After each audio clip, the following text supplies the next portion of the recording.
Welcome, everybody. I'm Dan Flatt. I was in the Ivey MBA class of 2010, and I'm thrilled to welcome everybody here for this panel that I think is going to be very interesting in honor of Global Ivey Day 2025. So this is a milestone event as it's actually the first for the Ivey Alumni Network's new neurodiversity community, which I co-lead with Mark. Our goal is to expand conversations about neurodiverse conditions like ADHD, autism, and dyslexia, helping our community understand these different brain operating systems, as I like to sometimes call it, and how to accommodate them for everyone's benefit. So I'd like to give a big thank you to Tara and the whole team at Ivey for helping to make this event possible. On a personal note, my own ADHD diagnosis came mid-career after finding out my daughter had ADHD when she was in second grade. And I think that's a common story for a lot of people who get a late stage mid-career diagnosis. As a two-time startup co-founder, I've experienced entrepreneurship both without and with this understanding. And there was a very big difference in how I approached entrepreneurship when I knew that I had ADHD and knew how to manage it versus before I had that perspective. So I'm really excited for today's discussion on the entrepreneurial advantages that ADHD can bring. And we have an incredible lineup of experts, academic, startup founders, and coaches ready to share their insights. So let's dive right in and meet them. And I'm not going to list them all out now. I want to go through each of our panelists and let them introduce themselves. So first, I'd like to introduce Professor Rob Austin. Could you start by telling us a little bit about yourself and your work, particularly how you define neurodiversity and where ADHD fits into that picture from a research perspective? Very happy to. So my name is Rob Austin. I'm a professor of information systems at Ivey, where I also hold the evolution of work chair. And I lead a research project on neurodiversity in the workplace at Ivey. Happy to say that I believe this is true, that Ivey has the longest standing research project related to neurodiversity among business schools. So to your question, neurodiversity, it's a term that arose in the late 1990s. Judy Singer usually gets credit for it. She coined it in a master's thesis that she wrote. But it refers to the idea that neurological differences like those in autism or ADHD reflect normal variations in brain development. And the implication is that historically, in what's usually called the medical model, things like autism and ADHD were considered divergences from a desirable norm. And therefore, they were things to diagnose, treat, and even attempt to cure. But the neurodiversity approach, the philosophy, if you like, suggests that people with differences don't need to be cured. They need help and accommodation, perhaps. They are at the edges of a bell curve, not broken in some way, is the idea, to quote some of the advocates in this area. How ADHD fits? Well, considered in the medical model, it's a developmental disorder. It comes with a tendency towards inattention, hyperactivity, which suggests restlessness, an inability to stay still, and impulsivity, which is usually defined as acting without thinking. That's the medical model. I think if we flip it around to the neurodiversity philosophy, we perhaps acknowledge that this can create challenges. One of the things I always ask people to do if they're trying to understand neurodiversity and don't themselves identify as neurodistinct is I ask them to imagine a world optimized for other people. And so it has that issue. So in schooling, for example, it can create challenges for the people affected. But like all the other neurodivergent conditions, it can be reframed in terms of strengths. And I think that's the idea that we want to emphasize here. Very well, it's clearly documented in the research that there are tendencies towards creativity, hyperfocus, decisiveness, a favorable version of spontaneity. All of those things can be favorable. They don't have to be cast, as the medical model does, as problems. So did I answer your question? Yes, great introduction. Thank you very much, Rob. Before I introduce our next panelist, I also want to just encourage everybody As Mark just wrote in the comments, please drop your comments and questions into the chat, and we'll make sure that there's some time at the end to actually pose those questions to all of our panelists. So next, I'd like to introduce Christal Wang. Christal is the founder of Shimmer, an innovative ADHD coaching app, and brings a wealth of experience in applying coaching methodologies and tech to supporting individuals with ADHD. So Christal, if you could please give us a little introduction about yourself and maybe how your personal journey has related to the company that you decided to found. Thanks for the intro. So hi everyone, I'm Chris or Christal. I'm the co-founder and CEO of Shimmer. We are the leading ADHD coaching platform. So it's a behavioral support that if you have ADHD like I do, you would come to Shimmer and we'd match you up with a coach, and you could do one-on-one coaching in addition to things like body doubling, which is essentially co-working, and some tools and kind of learning. But in terms of my story, I grew up with undiagnosed ADHD, like most women who are late diagnosed, or all women who are late diagnosed do. And the big part of it for me was actually because I grew up, I guess, in a high performing Asian household that had a lot of expectations around being quiet, being obedient, being all the things that I am not. And so I had essentially had a lifetime of masking, of becoming the person that I thought I was supposed to be. And throughout life, I had a lot of guardrails, I think that, and I guess being smart. I think this is a thing where if you're smart, you just take the test and you pass the test, and then you don't really bother anyone, and then you don't get that diagnosis.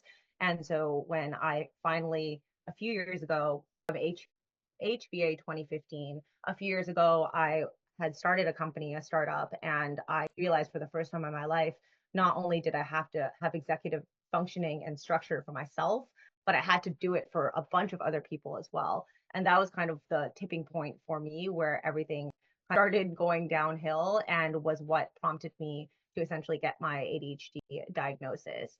And post ADHD diagnosis, everything just clicked into place and made sense. And it's been a pretty cool journey in becoming, I would say, like, discovering what is me and what makes me me, and allowing those parts to come out, because I've spent an entire lifetime of closing those things in. So it's been a crash course over the last 2.5 years. We've done over 50,000 sessions with members, and I have along the way also gotten to be able to do coaching as a coach and a member, and just be able to dive headfirst in and just explore my ADHD and learn everything about it and what to do about it and how to use it. And we'll get more into it, so I won't do it now, but I think just really resonate with a lot of what Rob was saying around the neurodiversity model, strength-based model. I think that there is a big reframe happening in the world right now with ADHD, where we're moving from the more medical deficit-driven models of here's your symptoms and here's how you fix it, to here's your whole person, and this comes with specific challenges and strengths.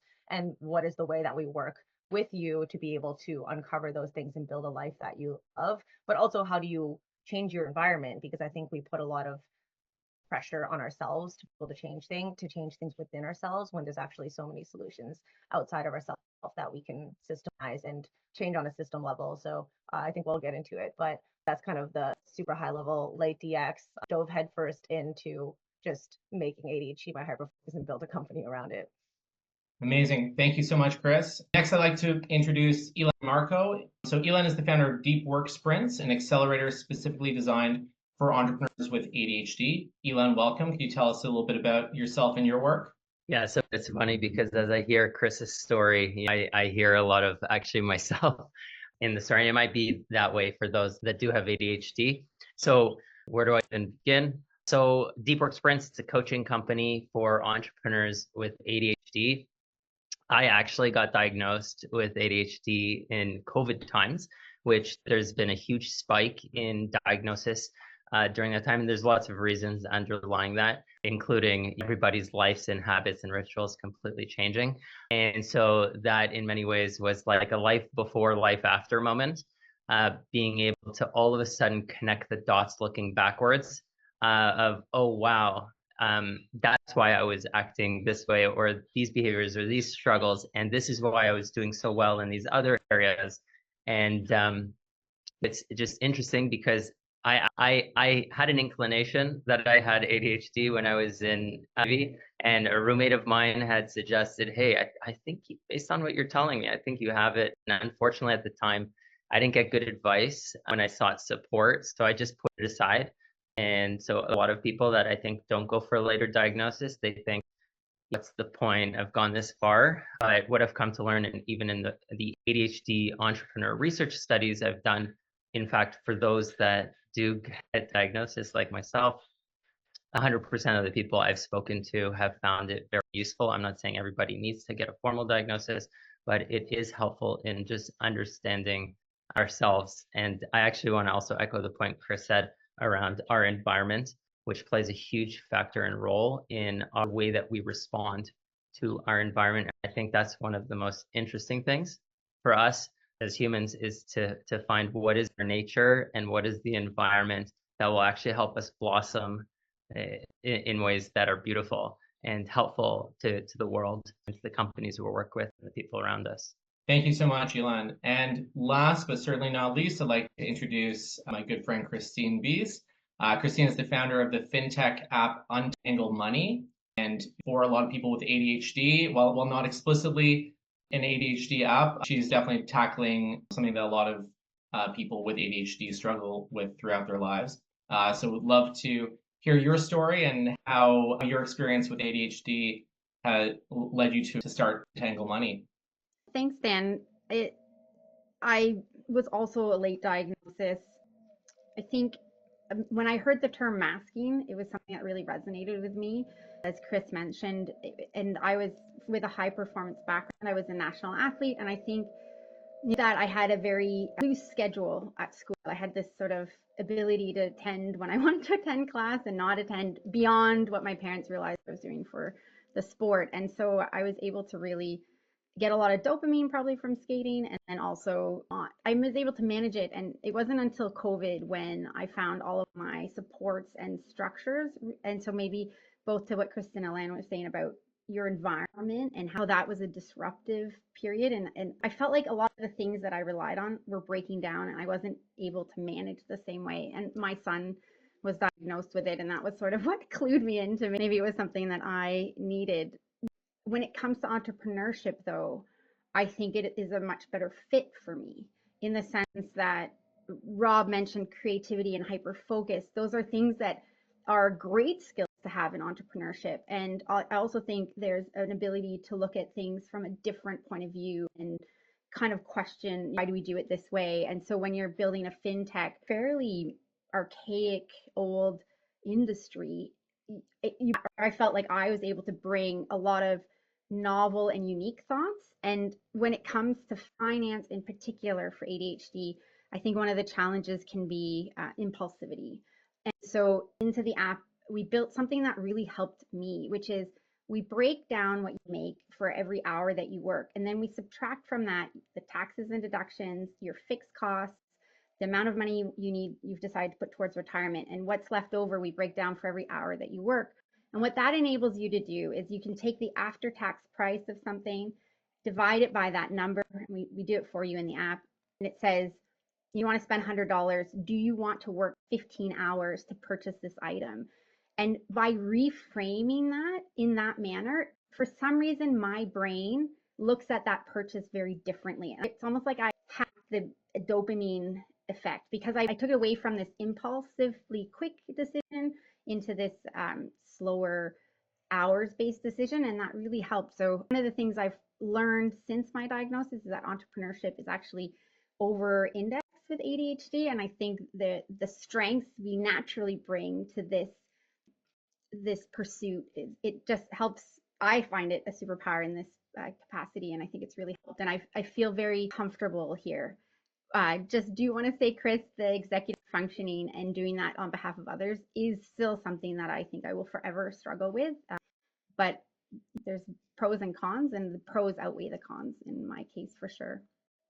Great. Thank you very much, Kristine. And so now that we've met everybody, I think, Kristine, your story actually perfectly sets us up. I want to turn it over to Rob. I'd like to bring you back in to help us set a research foundation for our discussion today, particularly around the theme of why ADHD can be a business advantage. So could you start by explaining to our audience, I think you've already given us a little bit about what neurodiversity is and the definition, but just talk a little bit more about your research perspective and where ADHD fits into that broader concept as it might apply to all the stories from our other panelists today.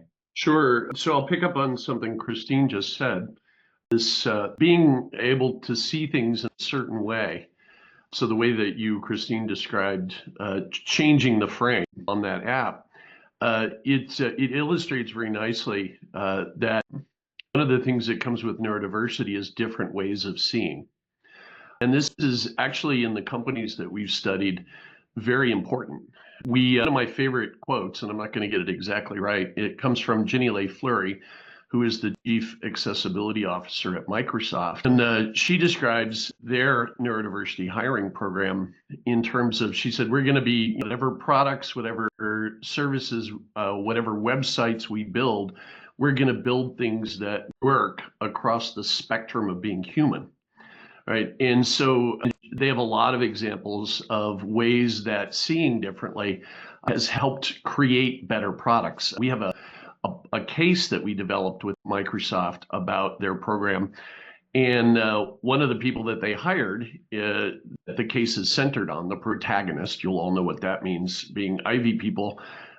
She is neurodistinct, and she's been assigned to the Bing search project, and she is highly regarded for her ability to add features to search that aren't necessarily obvious to other people. So there's just an unending list of examples of the best innovator at SAP. The only person who's ever won the Founders Award, which is their annual innovation award, as an individual, not as a team, is also neurodistinct. And one more thing maybe I'll add that's related to what Chris and Elan said, that this idea of masking, not everybody's aware of it, but masking, it's what people do sometimes to try to seem like everybody else, right?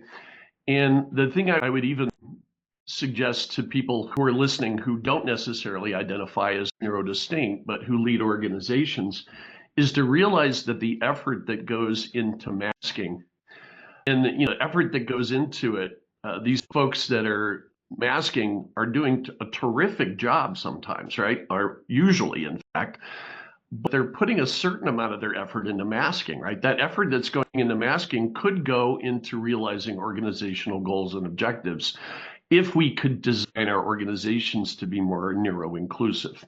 So I guess part of what I'm saying is, you think of the implications of what Chris and Elan and Kristine have said, is we ought to all be trying to design our social context, our groups, our organizations to better include neurodistinctness, and also to make it less of an effort to be included, right? So that allows these very talented people you've been hearing from here to put even more of their exceptional effort into achieving great things as entrepreneurs in organizations and the like. So I don't know. How's that, Dan?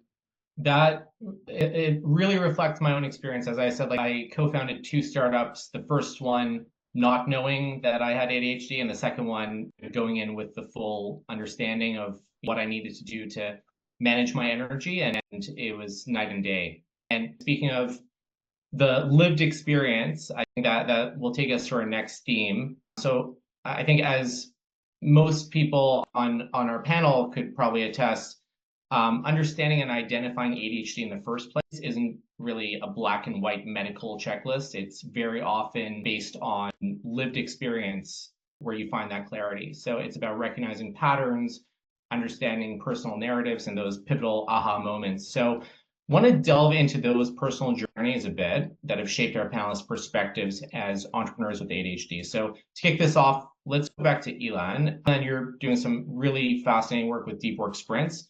So reflecting on the idea of lived experience shaping understanding, when did you first notice ADHD shaping your work style, or maybe some perspectives from the folks that you've worked with?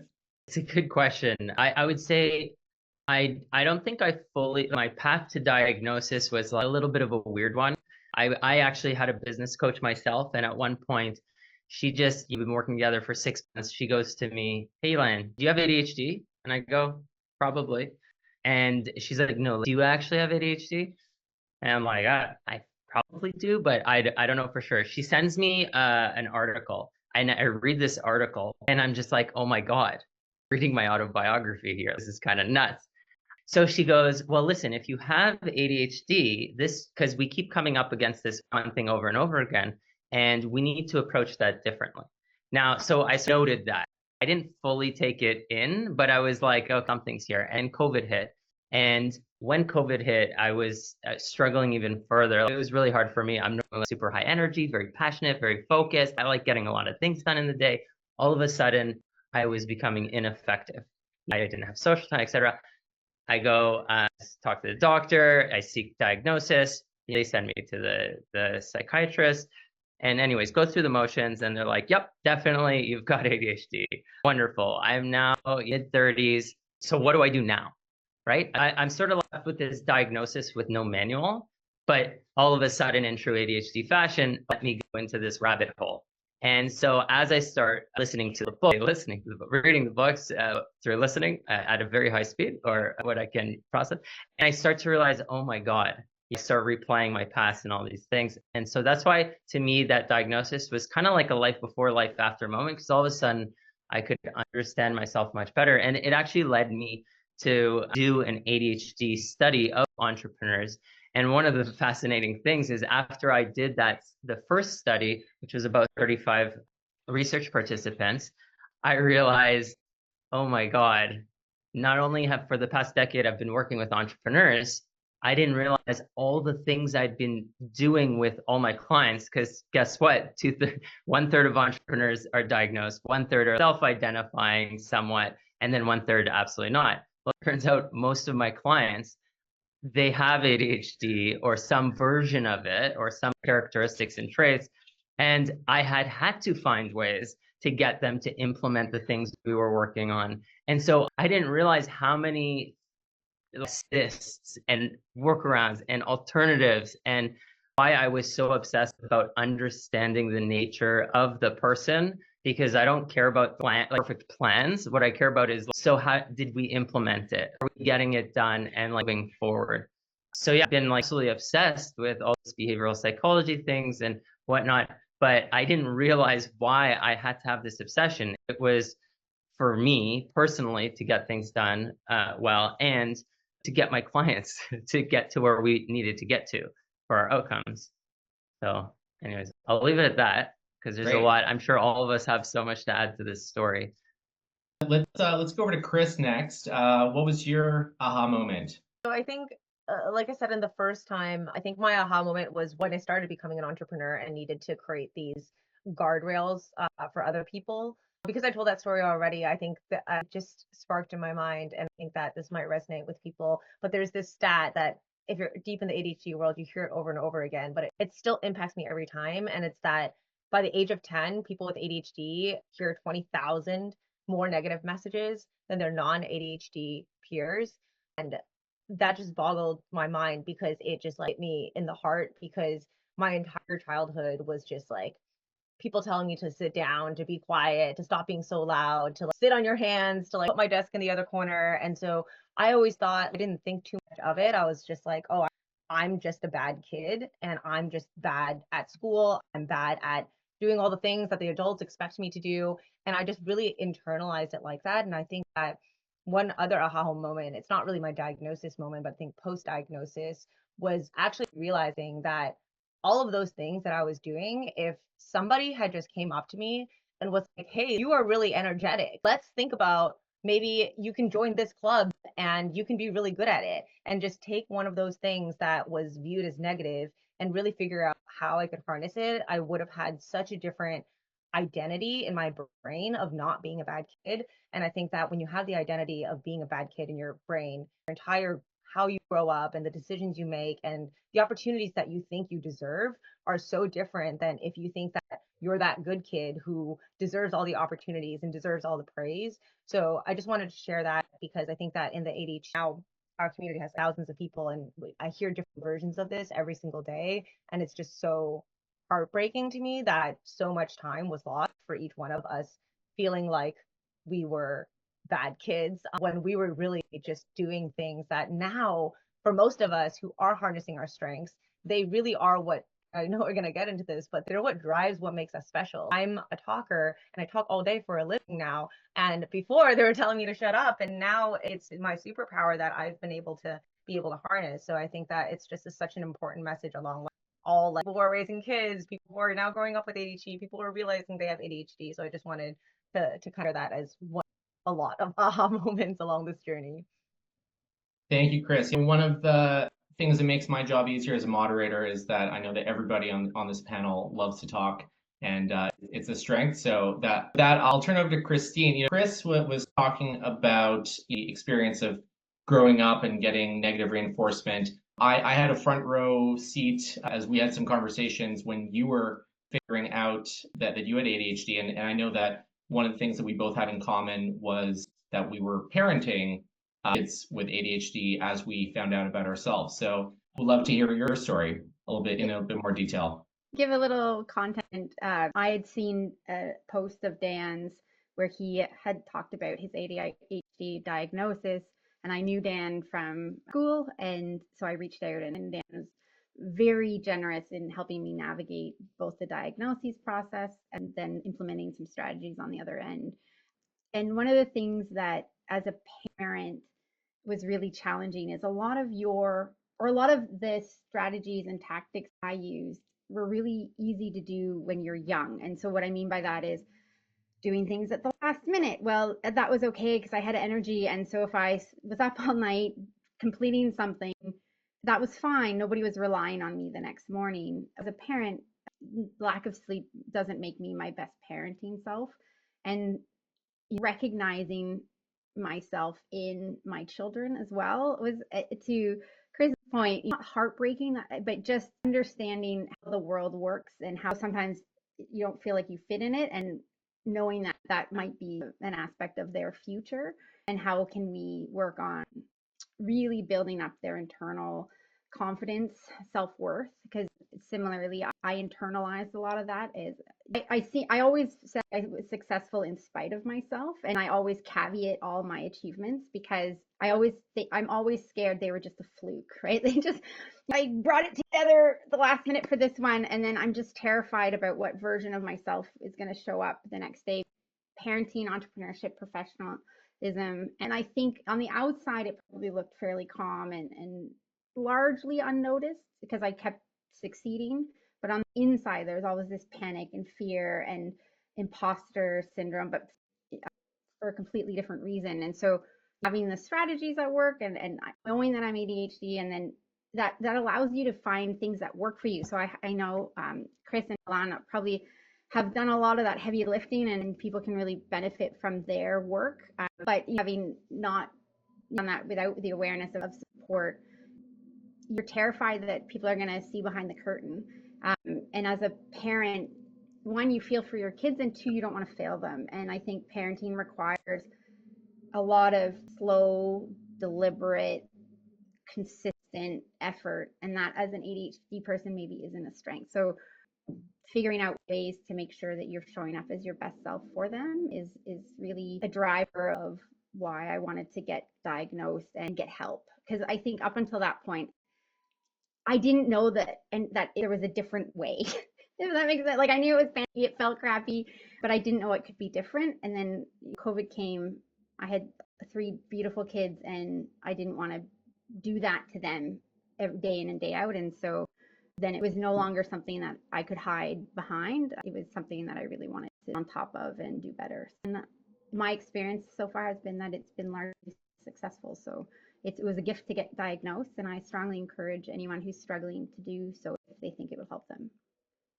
Great, thank you, Kristine, and thanks everybody for sharing. I think it's a very personal journey for a lot of people to kind of reach that level of self-awareness. And then once you have that, awakening or revelation, I think the next crucial step is developing or finding the right strategies, tools, and support systems that allow neurodivergent, especially entrepreneurs, to thrive. So I think our next theme will talk about how we can turn that understanding into effective action. So Christal, with your work at Shimmer, you're deeply immersed in the coaching aspect of support. Could you kick us off by sharing what you found to be some of the top coaching tactics that really stick with people with ADHD, especially entrepreneurs? This is always a super hard question for me, but such an interesting one because I have probably like 1,000 different tactics. And at the end of the day, it's super contextual and personalized to what your challenges are and what your goals are. I always want tips and tricks, but maybe I'll say something high level and I'll say something specific. So I would say on the strategic side, the biggest thing that has really helped me and helping our members is building systems that actually reduce our strain on needing these little tips and tricks.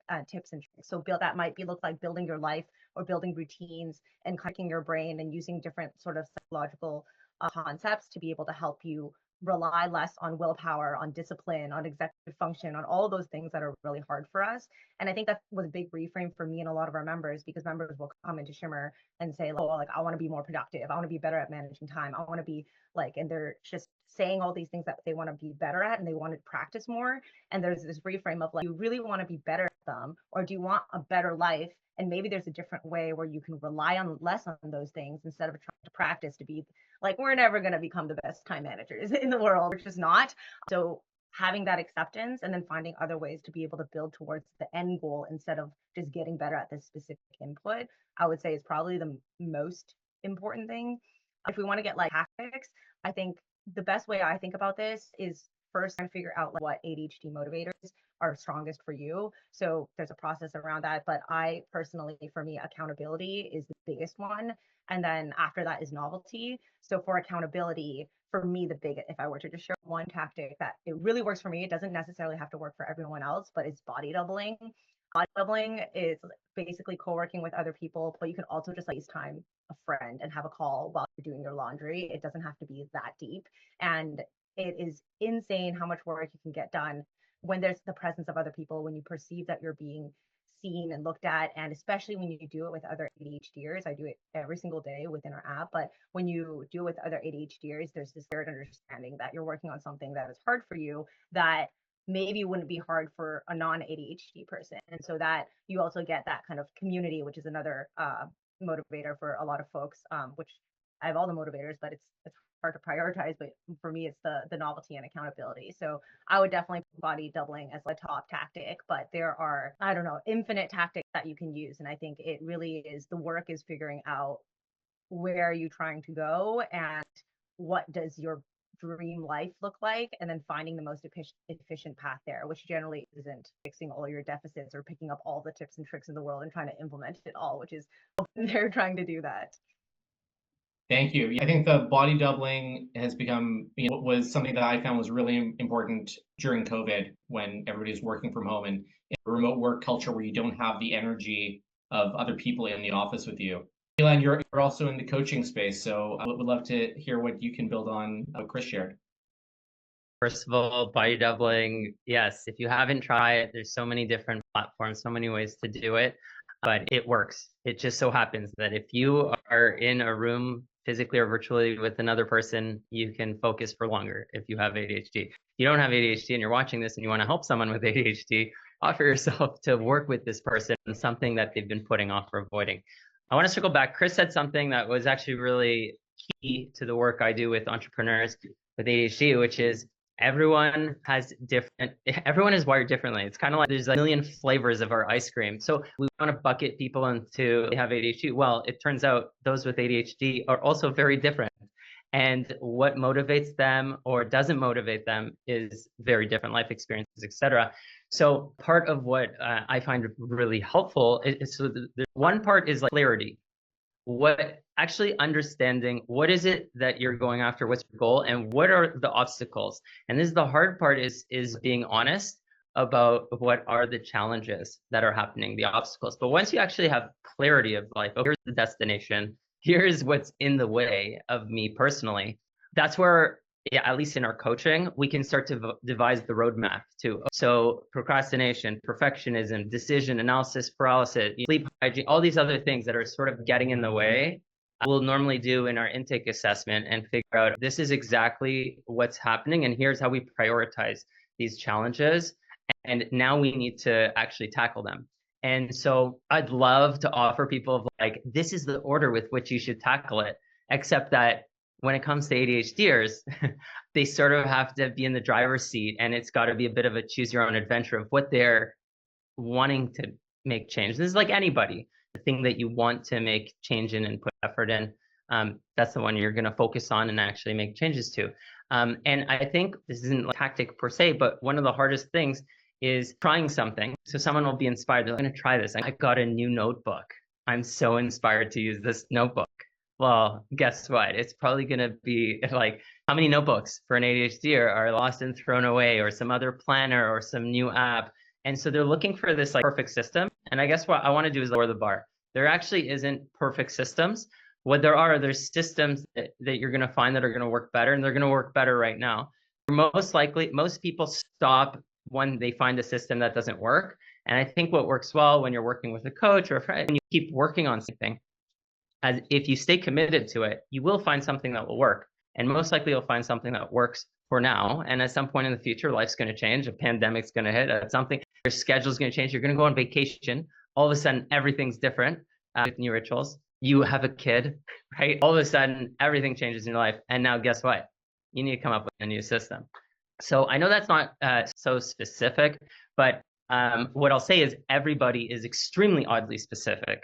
So for example, I had a client who was putting off doing sales work.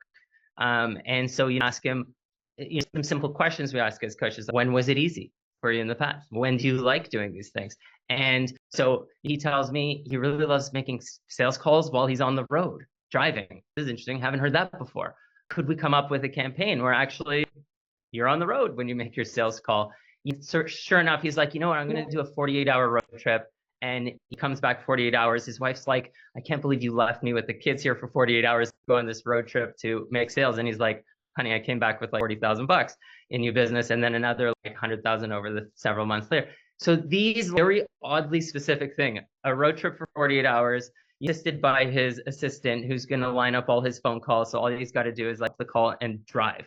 Well, it turns out that when he's driving, there's something that happens in his nervous system that calms him down. It's like right level of stimulus, right? He's making motion, he's forward motion. Now he's able to focus on this phone call with there's no pressure for him. And I think what is a common misconception is people think, oh, I'm not doing the thing, or someone's not doing the thing because they're lazy or they don't understand. A lot of times there's this emotional barrier to actually taking over the task. And so how can we hack into the nervous system to just be able to do these things with more ease? Now, that very oddly specific, client who's going on road trips to do his sales calls, I could never have come up with that in particular until we go down the rabbit hole of success lists clues. When have you done this in the past? Let's see if there's any sort of thing, and let's come up with something outside of the box. And a lot of times those things are what end up being really meaningful and memorable. And I still get messages from the client about hey, how's your sales going? I think you need another road trip. So that's my long-winded answer. And all of us here that have been living with it for years, we probably have 10,000 different ways that we've approached things. So I'll hand this over back to you, Dan. Thank you. For me, I think one of the biggest game changers of the last couple of years has just been a lot of the AI tools. I do not take notes during meetings anymore. I record and transcribe every meeting, and then I interact with the AI transcript just to find the next steps in meeting notes that used to be the bane of my existence. If I was asked to be the meeting note taker during a team meeting, I dreaded it. So I definitely encourage people to check out some of the new tools that are coming out. Kristine, before we hand it over to Rob to maybe frame the perspective on what the academic research is saying about some of the successful strategies, what's one strategy that hasn't been covered yet that's really worked for you?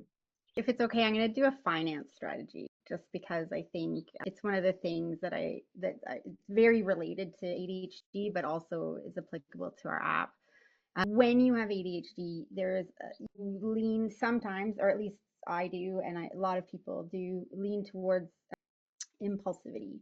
And so if you have ADHD, anything that gamifies your finances is probably something you're going to want to steer clear of. There is systems 1 and systems 2 thinking. Systems 1 is fast. This is great for when you want to run away from a bear. Systems 2 thinking is slow and deliberate, really great for planning. And I think, I don't know how well we access those, that's beyond my knowledge, but when you want to make financial decisions, especially long-term ones, so you might want to set a threshold, anything over $20. I don't know what the threshold would be. I'm going to do it. I'm going to make sure I'm in a space. Maybe it's a car. I love that example, but in a place where I am able to access my long-term thinking, and I'm going to be very deliberate and conscientious and intentional about the decisions I'm making. And then I'm going to make sure I'm going to make sure I have strategies that help me sort of align everything to that plan. And so this is something that happens for a lot of men as well. Men tend to like gamification and a lot of looking at their long-term money a lot, and it's really bad. Studies show that the more often we look at our long-term money, the more negative the results are, because we tend to behave in a way that isn't aligned with what we're doing. So to anybody out there with ADHD or who is drawn towards gamification apps when it comes to money, that's great if it's around your budgeting and helping you to do day-to-day spending and helping you to align it. But for your long-term planning, please find something that's a little more deliberate. You really don't need to look at your long-term money more than once a year, even with all the crashes going on, unless you've selected individual stocks. So just a little money tip for people with ADHD. Thank you very much, Kristine. So just looking at the time, I want to make sure that we have some time for questions at the end. So Rob, I was hoping you could help me to just put a bow on our last theme of proven strategies, and then maybe introduce the next, our final theme, which is leaning into our strengths, which I know is one of the number one overall thematic strategies for ADHD is finding the things that motivate you, things that you're strong at, and that tends to be the foundation for everything else. So over to you, Rob. Yes, thank you. So one of the things that strikes me as someone who studies how organizations are working on making themselves more inclusive, right, is that, and if we reflect on the social model actually says that if there is a problem with neuro inclusion, the deficit is the way it's usually said, shouldn't be assumed to be in the person. It should be assumed to be in the context, right? So one of the things that's striking and admirable, right, that everybody here is focused on working on some part of themselves. We've got coaches here who are able to help with that, right? But I also want to emphasize that if we really believe in the social model, we also have to work on fixing organizations, right? That the real deficits in the organizations, the way they usually put it in the social model is somebody can't get into a building because they're in a wheelchair and there's no ramp. The problem isn't with the person who can't walk. The problem is that there's no ramp for the building. And so, and just to circle a little bit back to what we were saying before, it is in the interests of organizations to fix these things. There's a great talk, a TED Talk by Sir Ken Robinson, some of you may have seen it, called Do Schools Kill Creativity? And some of the stories that he tells is very entertaining. You should listen to it if you haven't, or watch it if you haven't, but are very much like some of the stories that we've heard here today, right? That people were struggling in school and then eventually found that what everybody told them was a weakness was a strength, right? And so I would encourage that mind shift amongst the people who are here with us in this webinar. We just today, I'll just slight advertisement, just yesterday, we published a paper in MIT Sloan Management Review called How Neuro Inclusion Builds Organizational Capabilities. And it's co-authored with people from Microsoft, EY, SAP, and some others. So anyway, I'll stop there.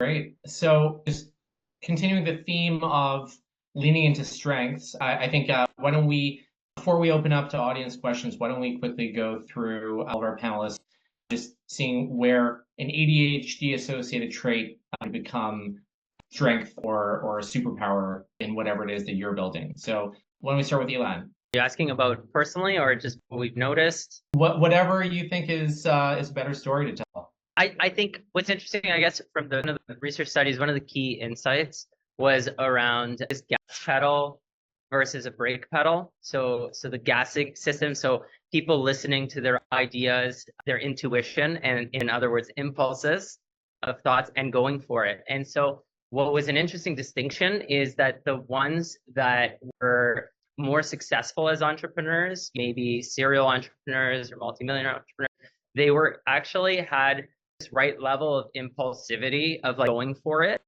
It can go on the other end though, where it's too impulsive and it throws the team off, it causes crashing and burning.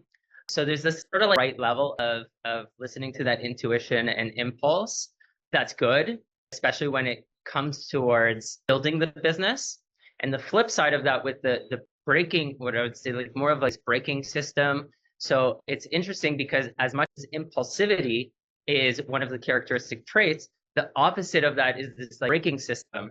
And so this avoidance, and when it comes to business and entrepreneurship, of actually doing things that build the business. This would be like going after maybe a bigger partnership or a sales deal or a new hire or investment decision. And so the challenge is, what I noticed, at least from the research, is that the ones that are more at the early stage of business haven't broken out yet.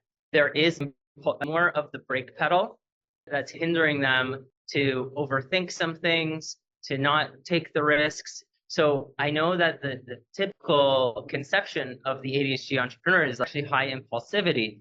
And yes, there are, but interestingly, the ones that are more successful or more seasoned actually are able to direct the impulsivity and channel it when it comes to the growth of the business building.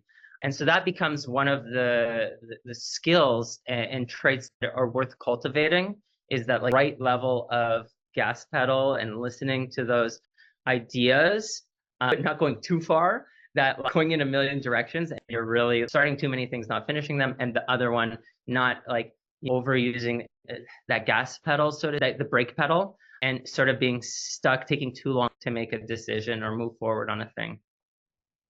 Thank you. Yeah, and I think that in the context of entrepreneurship, having a co-founder that complements you really well can really play that role in a lot of ways. The beauty of it is that, and the problem is, if we were talking about masking before, the problem is when you're an entrepreneur in isolation, you're not going to be vulnerable to share a bunch of challenges you're facing with your team or whatnot. But when you have a co-founder, well, guess what? They're behind the scene with you and can only not be seen for so long before they're going to get in your corner and try to find out what's happening, like, to be on the same page. So co-founder relationships are phenomenal like this because they allow people to move more towards their strength. And in fact, I've seen that the ones that are more successful, there is a higher level of acceptance of their weaknesses and acknowledgement of them to be able to hand them off to the co-founder or in hiring and delegating. And so it's actually quite funny that the ones that are more successful actually are more clear about their strengths and more obvious about them. In fact, they'll create guardrails. They'll be like, they'll say it when I ask them. They'll say, "I'm not allowed to touch finances." You know, they'll talk to Kristine. They'll be like, "I'm not allowed to touch the finances. This person has to do it. I'm not allowed coming up with a new idea unless I have a manager or operator present. I'm not allowed investing into another business." So it's very interesting how these develop and form over time. And so much like in the ADHD diagnosis, that, you know, as someone gets older, there's sort of less points needed to score against the person in challenges, because presumably over their lifetime, they're going to find all sorts of workarounds. Well, similarly with business, as you get more seasoned as an entrepreneur, like Dan, you mentioned, the second time I was, the next startup, I was already diagnosed, like understood I had to come up with more things. I think that's pretty neat, is seeing the more seasoned they are, the more accepting they are of these downfalls and open discussions with their co-founders with those things. So rather than them being hidden and issues underlying for a year, it's just talked about and dealt with. And that's one of the beautiful things about the co-founder relationship. Great. So I don't want to leave Kristine and Chris without need to answer this question, but I also want to make sure that, you know, we're almost at the hour. I don't know how many of the panelists can stick around for a few more minutes to answer questions. Chris, do you want to give us, like, you know, your quick answer to this one? I can do the 30-second version. So when I think about my personal superpowers that are related to ADHD, I think the biggest one is connecting disparate dots that seem like unconnected to people. I think when I entered this space, people always said the clinical world, the coaching world, and the consumer world don't talk to each other. They all dislike each other. And I have seen pieces of that. And I feel like my superpower is finding the threads that do agree within those three things to create something that is respected and quality, but also engaging and fun for all of those worlds. That's been what I have been working on behind the scenes of all of the more practical executional stuff that Shimmer is. Great, thank you. And Kristine, I saw that you're gonna put your story into the chat. Thank you for ceding your time. Mark, I'm going to hand it over to you to just go through some of the questions that have been in the comments. Thank you, and thank you everybody for your time today and for sharing your insights in entrepreneurship and ADHD. It's been really interesting to hear stories from all of you. There have been a lot of questions in the panel, and there's been a lot that have been answered by panelists already. So one of the ones that I did stick out that I wanted to touch on was how ADHD impacts your collaboration with others, especially as a leader. So, and I'm wondering maybe if Rob could add some dimension to that as well, maybe something you've seen in your research, how ADHD leaders collaborate with others, how they may lead differently or also the same as others. Starting with Chris. Oh, sorry, is Rob going first to add some? Oh, you can go first, Rob. No, it's okay. Go ahead, Chris. I'm not sure I have that much to say about. I'm sure it's much more insightful coming from first person. So fire away, Chris. Thank you. So I think in terms of collaboration, I'm obsessed with culture and teamwork. And I just came from our Shimmer retreat last week, so I'm listening off of that. But I think it's really about understanding that collaboration is contextual and that if you're with, let's simplify it, and you're with one other person, there's you and your working style and there's them and their working style, like ADHD or not. It's about how I always think about it is how do I put everyone in the right role where their role is matched with not only their strengths, but also what brings them joy and passion. And especially because most of my team has ADHD, that interest is really important. And so understanding that in each relationship, I'm going to play a slightly different role, and I have many strengths that I can draw and they have many strengths that they can draw. And so when I'm working with person one and person two, we're going to have a very different dynamic, and being able to have that open conversation with your team and put all the styles and the strengths and the joys onto the table so that you can actually work together to create that best dynamic. And that is custom and personalized and tailored, I think for me is like the definition of working in a neuro-inclusive manner, because if you don't have that conversation, you won't know because it's not written on their face. And so I think just really when we think about systemic solutions is to make sure that organizations have these conversations and people feel comfortable, that people don't just default to saying that like, everyone is like this, and because the this is always a neurotypical view of the world and how people work. And so really just expanding that. So I think, sorry, this is a little bit like a philosophical answer. So it really just depends on who's the other person on the other side. And I think for me, it's just super contextual and working with that person one-on-one or within a team. And when I think about our growth team or our care team within each team, I try to ensure that those strengths and goals are balanced and put in the right, the people are put in the right place, and then that they have what they need to be able to communicate to do well together. Thank you, Chris. We'll pass it over to Elan. In terms of collaboration, I think there's like relationships, right, are at the core of collaboration. So I always think having good, positive, as much as possible, positive experiences and creating moments like that with people. So that might look like, people join a meeting, we join in with music. And so it's just like got a little bit better of a vibe. I just had a new partnership that started yesterday. And so something I know I need for a good collaboration or on projects is I need to know meaningful deadlines. I need to know the work back schedule. I mean, this is for a lot of people.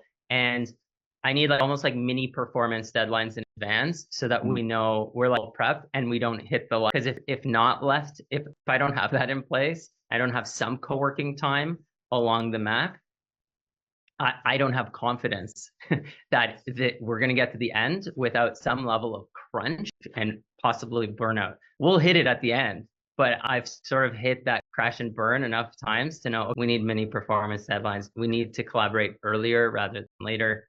And then even in terms of forms of communication, I find people prefer different forms of communication. And so even messaging, email, etc. I know I'm like anti-email. I hate email. So that's always a request of mine when I'm collaborating is if you can just use WhatsApp. I try to convert everyone to WhatsApp. Please, everybody join. I'm their official ambassador unofficially. That's how I try to collaborate. And also asking people, what do they love and what do they absolutely despise? Anytime I'm onboarding someone, I love going through that list because it's just so telling of we just avoided so many issues by making sure you're not taking on a bunch of things that you absolutely despise and that we're leveraging more of what you love. It sounds like a lot of communicating expectations or communicating how I might be different than you and just making sure that we understand each other when we're doing it is a very good strategy. Anything to add, Kristine? No, I love those examples. I thought Okay. I love that we're getting more specific too. How about you, Rod? Did anything stick out to you? Sure. So one of the things it reminds me of just these last few comments is, and again, I'm going to take the organizational perspective, but there are organizations now where there's one, for example, that every employee has what's called a biodex. And those are available, they're publicly made available to everyone.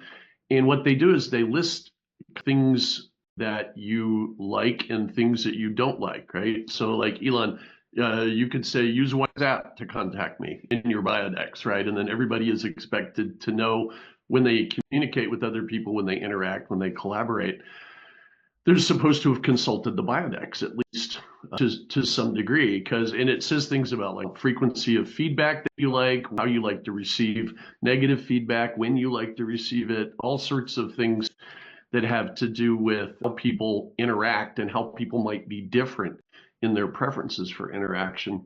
So when I look at things like that, I see things that I think you hope we see in much broader contexts. And the very last thing I'll say is earlier there were these, for me, are difficult stories about how kids get treated, right? How the social institutions are not yet good enough at this. And so I would urge us all to think about that a lot. We don't want our kids to think weaknesses, we want them to think strengths. Yeah, I appreciate that. And that picks up on something that Chris had said right at the beginning about growing up when you're young and internalizing maybe that you're one of the bad kids or some of the traits might not be desirable. But if you're growing up in an environment that encourages those things or helps put structure around some of those behaviors, then certainly I could see a lot of positive come out of that. How are we for time, Dan? I would say we're already past the hour. So I think, why don't we just do one more question and give everybody a due. So this question is regarding somebody as a leader who has 2 team members that identifies having ADHD. So if we could go around the room and just provide some recommendations for you as a leader, what a leader could focus on, what actions they should take to make sure that they're successful, and then the team can work successfully. And of course, ADHDers all have their own uniqueness, but I think some generalizations can be made about how to create a good team environment with ADHDers on the team. So we'll start with Kristine. I'm gonna just highlight what Elan said earlier, having the deliverable, the due date, and then working backwards and what are those mini due dates, and then help with prioritizing. That is, for me, that is one of the biggest things I struggle with. It takes me way longer than it needs to do that. And so if I can work through that with someone, not only does it build that muscle for me so I can then do it for myself, but also it helps us be clear about what we want and when. Other priorities, other shiny objects are going to come in and they're going to distract me and I won't be on task. Chris? I think probably just super clear, open communication and just ask. I think a lot of times we make neurotypical assumptions based on how the world has been running. So just really opening and having a consistent conversation. So with all of my team members, we do, depending on how close I work with them, weekly or bi-weekly one-on-ones where it's really a vulnerable space for them to share how things are going for them.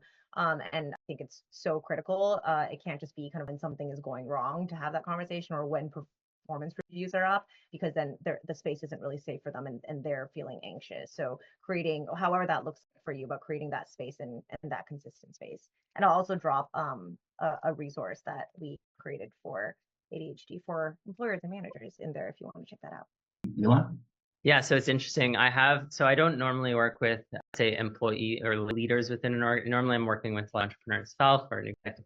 I have someone starting tomorrow and they come to me. So they got promoted in their past role, performed phenomenally, high performer, recognized for it. They were feeling really good. They're in a new position, not feeling like she's owning it. and performing as well. And so she has a new manager. And so what's different is now, previously, deadlines were very clear. And that works really well for the ADHD brain, the clarity.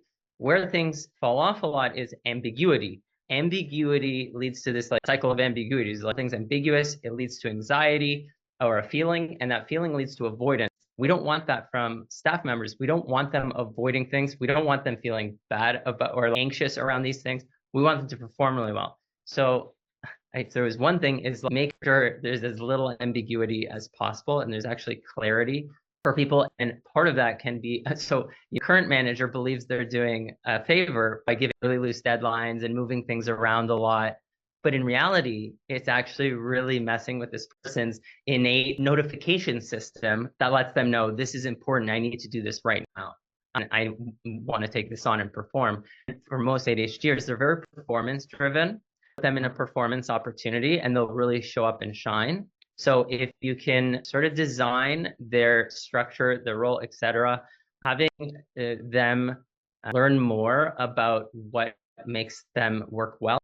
And obviously, and this is going to sound really simple, but just asking people, what do you need help with to perform your best?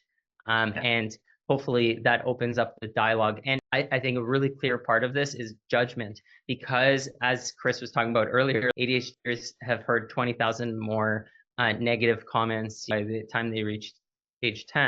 So just understanding that, feeling a connection. So this happens even in a clinical side of things with coaches or with therapists.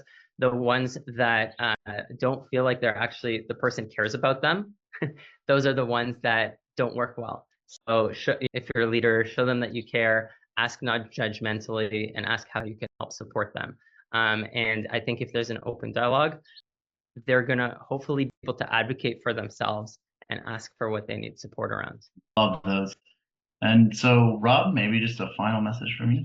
So I think people have already said this, but as a leader, being willing to compose your teams in different ways, right? That sometimes we inherit this industrial revolution idea of a job as a fixed set of roles, but it doesn't have to be, right? We can craft things.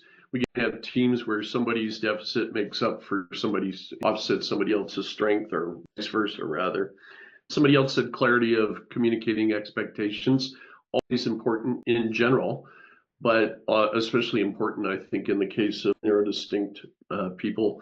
And the final thing, it's just something that we heard a lot at some of the companies where they have tried to make themselves more neuro-inclusive. And they say, we have stopped, we try not to assume anymore, we ask, right? And that goes to the individual nature of everybody's situation. One of the things that advocates tell us is that if you met one person who's neurodistinct, right? That every single, it's not a homogeneous category. Everybody's an individual, whether they're neurodistinct or whether they're neurotypical. So it's easy to forget that, and it's important not to. Thank you so much. That's a great way to end the conversation. So thank you very much, everybody. Thank you to our panelists. Thank you, Rob. Thanks again, Tara, and the entire faculty at Ivey. And thank you to everybody who's joined us today during their lunch hour. I hope you all got a lot out of it. I definitely learned a lot. And happy Global Ivey Day. On behalf of Ivey, thank you to Dan and Mark for arranging all this and starting a very good initiative with the neurodiversity alumni community. So thank you to you both. Happy Global Ivey Day.